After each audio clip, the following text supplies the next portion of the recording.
ইসরায়েলের রাজনৈতিক ইতিহাসে 2018 সালের ঘুষ কেলেঙ্কারি অন্যতম একটি আলোচিত ঘটনা। দেশটির তৎকালীন প্রধানমন্ত্রী বেঞ্জামিন নেতানিয়াহুর বিরুদ্ধে ঘুষ গ্রহণ, প্রতারণা এবং বিশ্বাসভঙ্গের অভিযোগ আনা হয়। তিনি বিভিন্ন ব্যবসায়ী ও সংবাদ মাধ্যমের মালিকদের কাছ থেকে মূল্যবান উপহার ও সুবিধা গ্রহণ করেছেন বলে অভিযোগ ওঠে। এই অভিযোগের ফলে ইসরায়েলের রাজনৈতিক অঙ্গনে এক অভূতপূর্ব আলোড়ন সৃষ্টি হয় এবং তদন্ত শুরু হয়। আজ আমরা 2018 সালের ইসরায়েলি ব্রাইবেরি স্ক্যান্ডালের এক বিস্তারিত বিশ্লেষণ করব। এই মামলায় অভিযোগ করা হয় যে নেতানিয়াহু ইয়েদিয়েত অহরনত নামক ইসরায়েলের এক প্রভাবশালী সংবাদপত্রের মালিক আর্নন মোজেসের সাথে বেআইনি চুক্তিতে আবদ্ধ হন।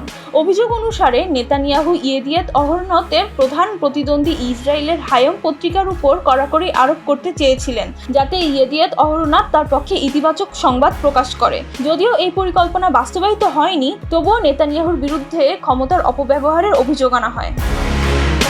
কেস 4000 সবচেয়ে গুরুতর এবং জটিল একটি মামলা, যেখানে বলা হয় যে নেতানিয়াহু বেজিক টেলিকম কোম্পানির মালিক শাউল এলোভিচকে নিয়ন্ত্রক সুবিধা দিয়েছিলেন। বিনিময় এলোভিচের মালিকানাধীন নিউজ ওয়েবসাইট ওয়ালা নিউজ নেতানিয়াহু ও তার পরিবারের পক্ষে পক্ষপাতমূলক সংবাদ প্রকাশ করে। এই অভিযোগ প্রমাণিত হলে এটি নেতানিয়াহুর জন্য সবচেয়ে বড় রাজনৈতিক ও আইনি বিপর্যয় ডেকে আনতে পারত।